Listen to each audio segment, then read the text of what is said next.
दोस्तों आज हमारे पास ये एक एलजी का सेट आया हुआ है और ऑन करने पर देखा तो इसमें चिक चिक की आवाज़ आ रही है और सप्लाई चेक करने पर भी देखिए 3 से 4 वोल्ट आ रही है।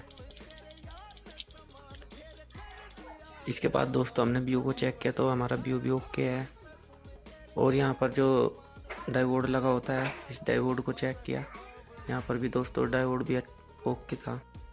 फिर दोस्तों हमने 180 वोल्ट वाला डायोड चेक किया तो यहाँ पर शॉर्टिंग दिखा रहा था और आगे बेस में भी चेक करने पर यहाँ पर भी शॉर्टिंग दिखा रहा है।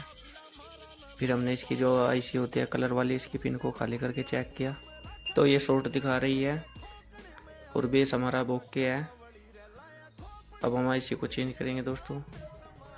चेंज करने के बाद हमारा बेस अभी शॉर्टिंग नहीं दिखा रहा है और टीवी को ऑन करने के बाद हमने पाया कि इसकी सीआरटी ख़राब है।